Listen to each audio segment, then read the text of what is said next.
Olá pessoal, eu sou o reverendo Rodrigo Leitão, pastor da Igreja Presbiteriana de Itatiba, presidente do Sínodo de Campinas, e estou muito feliz de poder estar participando com vocês dessa semana de missões e iniciativa da nossa Sinodal de Mocidade, e a mim coube a missão de falar sobre essa perspectiva da evangelização, de vivermos efetivamente essa missão no âmbito da igreja local. E eu queria falar sobre isso, afinal de contas, nós somos chamados à reconciliação. Por meio de Cristo, Deus está reconciliando consigo o mundo e Ele então nos concebeu esse ministério, que é o ministério da reconciliação. E eu queria começar essa conversa lendo exatamente com vocês o texto da Palavra de Deus que nos ensina isso. Na carta que o apóstolo Paulo escreve aos Coríntios, 2 Coríntios, capítulo 5, versículos de 18 a 20, nós lemos: tudo isso provém de Deus, que nos reconciliou consigo mesmo por meio de Cristo e nos deu o ministério da reconciliação, ou seja, que Deus em Cristo estava reconciliando consigo o mundo, não levando em conta os pecados dos homens, e nos confiou a mensagem da reconciliação. Portanto, somos embaixadores de Cristo, como se Deus estivesse fazendo o seu apelo por nosso intermédio. Por amor a Cristo, lhe suplicamos, reconciliem-se com Deus. Eu quero orar com vocês. Deus de graça, que a sua palavra venha como uma espada penetrante ao nosso coração, nos trazendo sabedoria, sensibilidade, discernimento, para compreendermos aquilo que o Senhor quer fazer em nós e através de nós, no nome de Jesus. Amém e amém. Graças a Deus. Ora, falando um pouquinho em uma semana como essa, a respeito de missões e principalmente de uma perspectiva da missão local, da missão no contexto da igreja local, nós precisamos entender os aspectos dessa missão e percebermos o efeito da salvação, porque muitas vezes quando nós ouvimos a respeito do Evangelho que constrange o nosso coração, quando nós entendemos da possibilidade de sermos trazidos de volta para um relacionamento com Deus, nós corremos o risco de simplesmente acreditar que passaremos a ter um endereço no céu e ficarmos então satisfeitos e acomodados, encontrando um banco confortável em uma igreja local e ficarmos ali então esperando até o dia que nós estaremos efetivamente desfrutando das promessas que nós encontramos na Bíblia. Nós somos chamados por Jesus a sermos sal e luz, a contagiar, a temperar, a direcionar, a fazer a diferença. Nós recebemos do próprio Jesus um comissionamento de ir por todo mundo e pregar o Evangelho. Infelizmente, talvez as nossas igrejas, durante décadas, se convencionaram a se portar como aquilo que eu chamo de a igreja do ônibus. Sabe como ela funciona? O pastor é o motorista, ele está ali dirigindo, sabe o caminho do céu. O tesoureiro da igreja é o cobrador, você dá o seu dízimo, a sua oferta e mantém o seu lugar ali todos os meses. Você tem um grupo de louvor cantando, caminhando o voo para Canaã. Se você não vai, problema seu. As portas estão fechadas, as janelas estão fechadas, o ar-condicionado está ligado e a gente não está nem aí para o que está acontecendo do lado de fora. E esse é um grande problema, porque as pessoas que estão do lado de fora, elas têm um grande anseio no seu coração, elas têm uma grande necessidade, uma grande angústia, elas precisam do Evangelho. Eu me lembro que em uma ocasião eu estava em uma conferência, logo no início do meu ministério, eu estava ouvindo naquela oportunidade o reverendo Randy Pope falando sobre essa necessidade. Ele fez um desenho em um flip chart que estava atrás dele, dizendo assim: olha, as pessoas estão aqui vivendo a sua vida do lado de fora das nossas igrejas com um vazio muito grande dentro do coração. E nós sabemos muito bem o que isso significa. Eclesiastes 3:11 diz que o próprio Deus colocou no coração do ser humano um anseio pela eternidade, e o ser humano não entende muito bem o que isso significa. Então ele passa a procurar essa plenitude e satisfação em vários aspectos. Às vezes ele passa a acreditar que se ele tiver mais dinheiro, ele vai ser feliz. Se ele tiver sucesso acadêmico ou profissional, ele vai se sentir realizado. Se ele tiver sucesso na sua vida afetiva e amorosa, encontrar o príncipe ou a princesa encantada, então aí sim ele vai viver feliz para sempre. Só que quando ele alcança algumas dessas coisas, ele percebe que a insatisfação continua e ele passa a buscar mais obstinadamente e nada o satisfaz. Só que a palavra de Deus também nos ensina que se o nosso coração tem anseio pela eternidade, Jesus é aquele que tem palavras de vida eterna.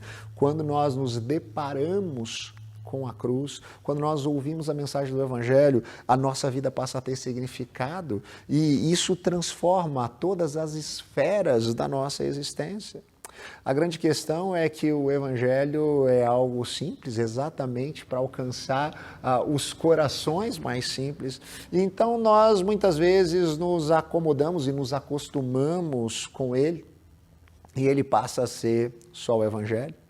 Eu me lembro de uma frase dita certa vez pela poetisa mineira Adélia Prado, quando ela falou que de vez em quando Deus me tira a poesia, eu olho para uma pedra e tudo que eu vejo é uma pedra. Poeta que é poeta escreve sobre qualquer assunto, não é mesmo? Até mesmo sobre pedra, haja visto, tinha uma pedra no meio do caminho. Mas ela dizia que às vezes aquilo perdia um encanto, se tornava rotineiro. Às vezes a gente faz o mesmo com o Evangelho. A gente se acostuma a essa história do amor de Deus revelado em Jesus, essa história da redenção, essa história de que nós estávamos mortos dos nossos delitos e pecados e que nós fomos resgatados por Deus em Cristo e reconciliados com Ele por meio da ressurreição de Jesus. Isso se torna comum, corriqueiro e natural. A gente passa até a procurar algumas coisas que a gente acredita que podem ser mais importantes para o desenvolvimento da nossa fé, né? Coisas do tipo, qual a classificação geológica da pedra que Davi usou para acertar a cabeça de Golias, ou a gente abre o livro de Apocalipse e fica ali fazendo conta, né? Para poder encontrar quem é a besta, e a gente fica que nem uma besta, fazendo conta para lá, fazendo conta para cá, e não chega a lugar nenhum, porque a gente acha que essas coisas são um aprofundamento, mas na verdade essas coisas só estão nos distanciando do Evangelho e nos distanciando ainda mais das pessoas que estão do lado de fora das nossas igrejas, e tudo que elas precisam é do Evangelho, ou seja, ao nosso redor, do lado da sua casa, do lado da sua igreja, talvez dentro da sua casa, existem pessoas que precisam do Evangelho. E aí nós precisamos mudar o conceito de missão. Sabe por quê? Porque no nosso imaginário, na nossa cabeça, estabeleceu-se que todas as vezes que nós ouvimos a palavra missionário, parece que isso diz respeito a alguém que não sou eu fazendo alguma coisa que não é aqui.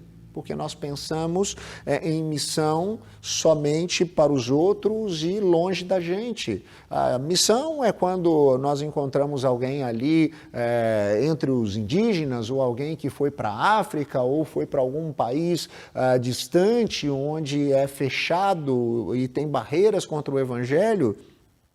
Não. Missão é aqui e agora. Missão tem a ver comigo e com você o tempo todo.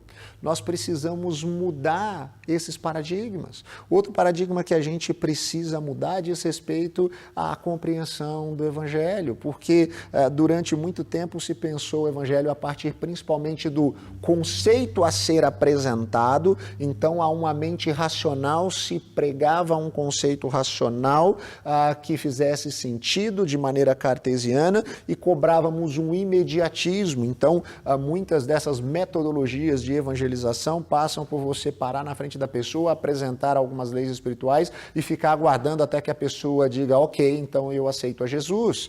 Só que nós precisamos entender que nós vivemos em um tempo onde as pessoas vivem e se comportam e pensam e entendem talvez de maneira diferente de 30, 40, 50 anos atrás. Dessa maneira, não basta o Evangelho fazer sentido conceitualmente, ele precisa ser sentido, ele precisa ser percebido. Nesse sentido, o nosso testemunho é fundamental. Nós devemos pregar o Evangelho com a nossa vida, não apenas com palavras, mas com palavras e atitudes. Eu não estou dizendo que o conceito não é importante, que nós não precisamos usar palavras. Isso é uma falácia. A fé vem pelo ouvir e ouvir a palavra de Deus. Então nós precisamos falar, mas nós precisamos falar e viver. E nós precisamos entender que esse é um processo daquilo que Deus está fazendo na nossa vida, daquilo que Deus está fazendo na vida das pessoas ao nosso redor. Então nós devemos viver isso. Nós devemos extravasar, transbordar desse amor e nós devemos nos dispor a acompanhar aqueles que Deus tem nos confiado para que eles possam experimentar isso também. Por isso que evangelização e discipulado são coisas que a gente não consegue separar, mas que elas efetivamente caminham juntas. Eu queria falar com vocês também em relação ao desafio, talvez, que nós temos em nosso tempo para viver essa missão. E viver a missão no contexto da igreja local, no contexto da nossa família, da nossa faculdade, do nosso trabalho, até mesmo das nossas redes sociais, porque para a gente viver e pregar o Evangelho para o nosso tempo, nós precisamos conhecer o nosso tempo. E existem algumas bases, alguns valores que sustentam o mundo em que nós vivemos. Por exemplo, um deles é a pluralização ou relativismo. Afinal de contas, nós vivemos em um tempo onde diferentes grupos possuem diferentes visões do mundo. Então, tudo é uma questão de perspectiva. As pessoas olham para o mesmo fato e o interpretam de maneiras completamente diferentes. E essa é uma realidade no tempo em que nós vivemos. Um outro pilar diz respeito à privatização ou individualismo. Toda decisão é uma questão do indivíduo, ela não deve ser julgada ou questionada por ninguém, é uma questão de fórum íntimo e nesse sentido nós mergulhamos no egoísmo. O filósofo alemão Max Stirner, certa vez, escreveu que no mundo existem dois tipos de pessoas. Aquelas que são egoístas, sabem que são egoístas e fazem tudo para satisfazer o seu egoísmo, e aquelas que são egoístas e acham que não são. Mas Stirner não era um isolacionista, ele não dizia que as pessoas deviam viver sozinhas, ele dizia que as pessoas precisavam de outras, porque o outro ele pode ser importante no processo daquilo que eu quero conquistar, o outro pode ser o objeto do meu desejo ou o caminho para o objeto da minha satisfação. Essa é a privatização focada no indivíduo. E ainda, nós temos um outro pilar que estabelece o nosso tempo, que é a secularização.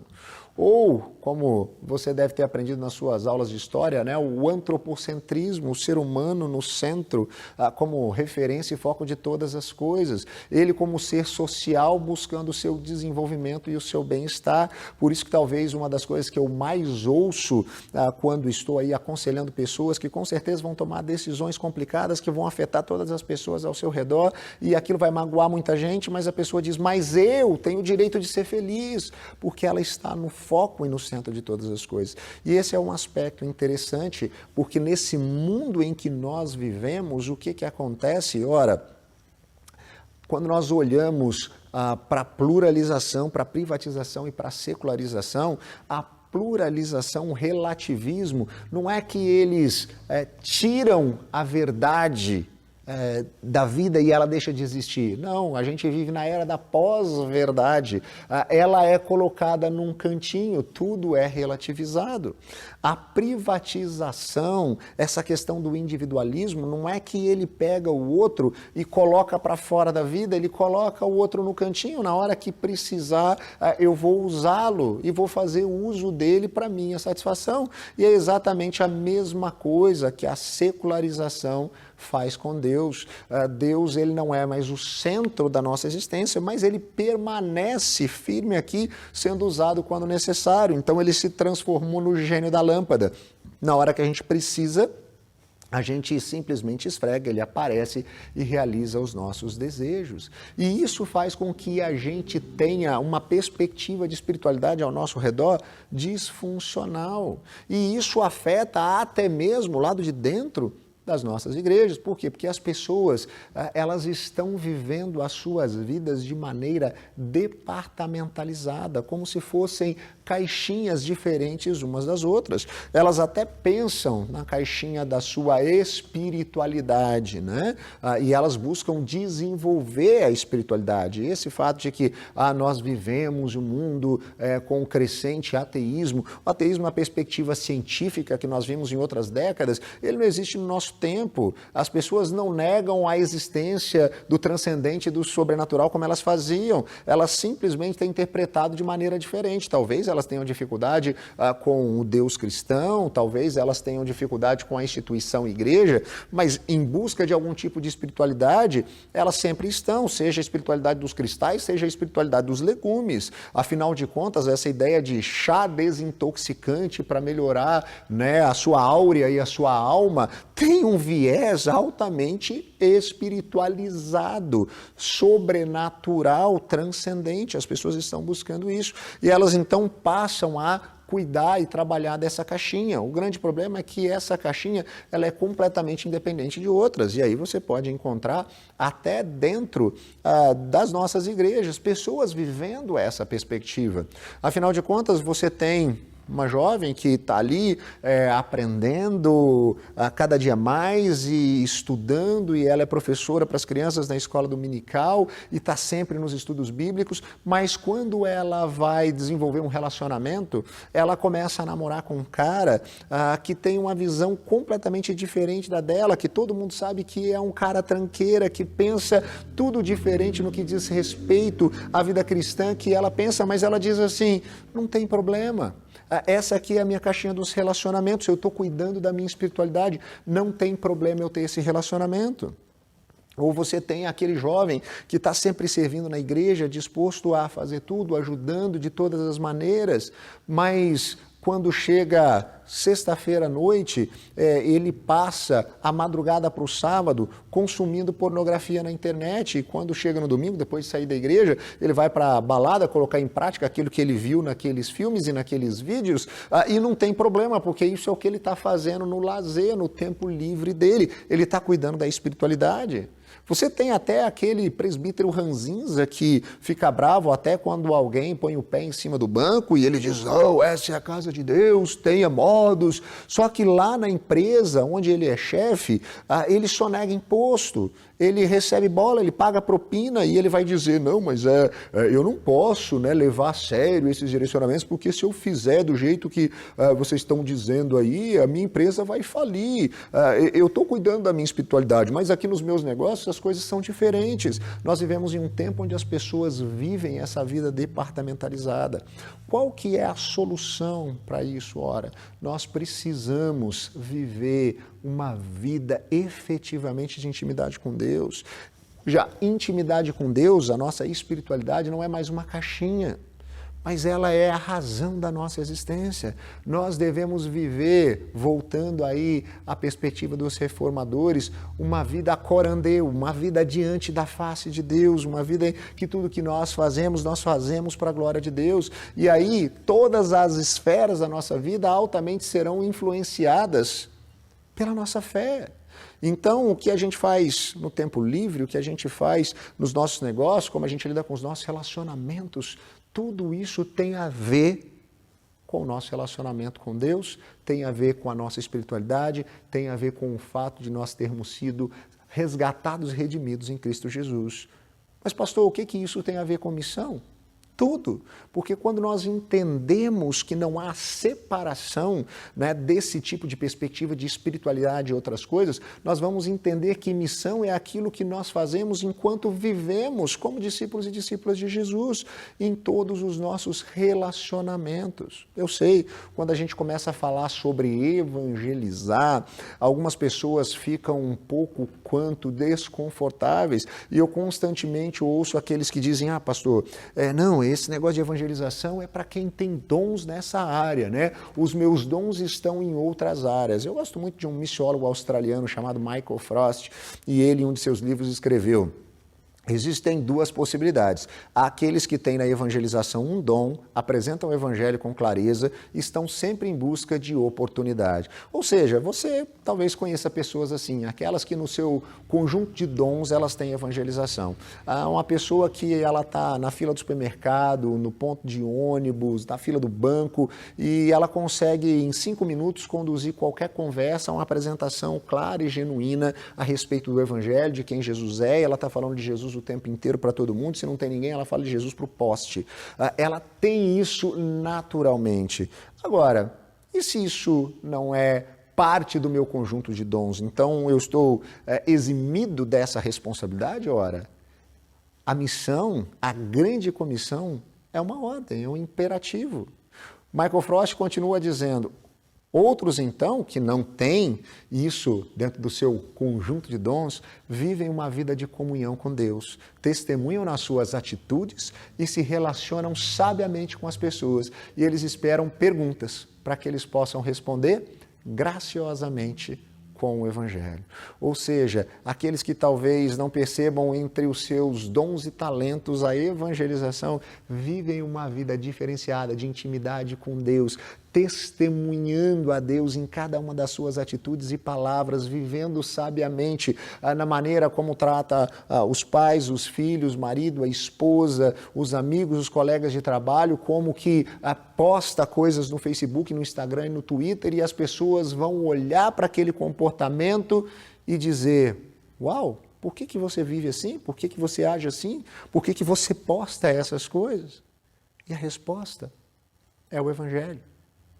Deixa eu tentar dar para vocês algumas dicas de como a gente pode viver efetivamente uma vida que evoca perguntas cuja resposta é o Evangelho. E pensando em dicas práticas, todas as vezes que eu falo a respeito disso, questionando, né, sobre como as pessoas evangelizam, seja no contexto da minha própria igreja local, das igrejas por onde eu passei ou lugares onde eu vou falar, a resposta geralmente é a mesma: pastor, eu faço isso convidando pessoas para vir à igreja, e o senhor ou o pastor da igreja, dependendo de onde for, ele vai pregar o evangelho. Legal, essa é uma possibilidade. Agora, você já parou para pensar que talvez de cada 10 convites que você faça para que alguém venha à igreja, 8 digam não? Algumas pessoas até dizem: na verdade, pastor, 10 dos 10 nunca vêm. E se a gente invertesse as coisas? Se em vez da gente sair convidando as pessoas, primeiro a gente conversasse com Deus.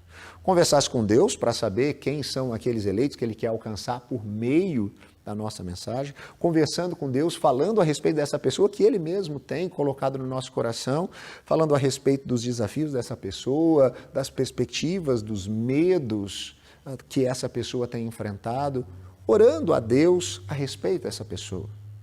E se na sequência nós nos conectássemos com essa pessoa, estabelecendo, acima de tudo, relacionamentos. Eu gosto sempre de brincar que ao redor da mesa a gente se aproxima bastante, a gente percebia Jesus fazendo isso, e uma refeição em conjunto talvez te leve a conhecer muito mais a respeito de uma pessoa, quais são os seus desafios, quais são os seus temores, quais são os seus sonhos, quais são as suas dificuldades. E para você conhecer, tenha também um outro exercício. Escute mais, fale menos, né? A gente gosta muito de falar, mas a gente não está muito disposto a ouvir. A gente encontra muito curso de oratória, mas nenhum curso de escutatória. Se dispõe a ouvir essa pessoa, os seus desafios, os seus sonhos, os seus medos, os seus problemas, as suas adversidades e incertezas. E percebendo isso, encontre espaço para servir. Faça isso intencionalmente, faça isso de coração, faça isso como discípulo de Jesus. O que você pode fazer para auxiliá-la, para ajudá-la em meio às mazelas, os desafios, as preocupações, as incertezas que ela está vivendo? E aí você vai perceber que com essa aproximação e essa disposição em servir, você vai encontrar espaço para contar a sua história. Que história? Ora, a história do Evangelho atrelada à sua história. Porque a nossa história, assim como o Evangelho, é uma história de más notícias e boas notícias. Porque as más notícias do Evangelho nos dizem que nós estávamos em rebelião contra Deus, que apesar dele ter feito tudo, criado tudo de maneira maravilhosa e perfeita, a humanidade virou as costas para Deus. Gerou ali a possibilidade que por conta do pecado nós experimentássemos a dor, o sofrimento e a morte, um abismo sem fim do qual nós não conseguiríamos sair por mais que tentássemos. Mas a boa notícia é que Deus entrou na história, na pessoa de Jesus, nos trazendo de volta para um relacionamento com Ele. Jesus morre na cruz, pagando o preço pelos erros e falhas que nós cometemos. Ele ressuscita como prova de que o plano estabelecido funcionou e que nós podemos ter comunhão com Deus. Essa é a mensagem que eu disse para vocês no início, a mensagem da reconciliação. Ele nos confia essa mensagem. Então, nós contamos a nossa história atrelada a essa história, a reconciliação.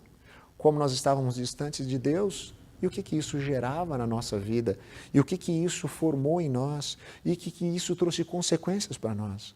E a nossa história, a partir da perspectiva da reconciliação, ao sermos reconciliados com Deus em Cristo Jesus, o que isso gerou em nós e o que isso continua gerando em nós e nos leva agora de fato a transbordar desse amor com o qual nós fomos amados por Ele. E aí sim, você está à vontade para poder convidar essa pessoa a conhecer a sua comunidade de fé, o lugar onde Deus tem desenvolvido a sua fé, que Deus tem te conduzido ao lado de outros discípulos e discípulas, na direção da maturidade, do amadurecimento, e eu tenho convicção que essa pessoa vai responder de forma diferente ao seu convite, quando você chamá-la para ir à sua igreja local. E aí você vai perceber o quanto essa é uma realidade fundamental para nós vivermos em nossa vida e no contexto das nossas igrejas. Que você, de fato, deixe o Evangelho transbordar da sua vida. Que você perceba que recebeu da parte de Deus o ministério da reconciliação. Deus, em Cristo Jesus, está reconciliando consigo o mundo e Ele concedeu a mim e a você esse ministério de proclamarmos a todos aqueles que estão à nossa volta que Ele está reconciliando consigo o mundo. E eu tenho convicção que essas pessoas que estão ao seu redor, carentes do Evangelho, que vivem em uma sociedade cheia de valores controversos, que tem uma espiritualidade um tanto quanto ilusória e inefetiva, ao compreenderem a mensagem do Evangelho da Graça, serão impactadas e transformadas pela ação do Espírito Santo. Que Deus, de fato, possa usar você, que Deus possa usar a nossa mocidade presbiteriana, que Deus possa usar o nosso sínodo, que Deus possa usar a Igreja Presbiteriana do Brasil e todos os discípulos e discípulas de Jesus espalhados no Brasil e mundo afora para a expansão do seu reino. Eu queria, nesse momento, orar mais uma vez pela sua vida.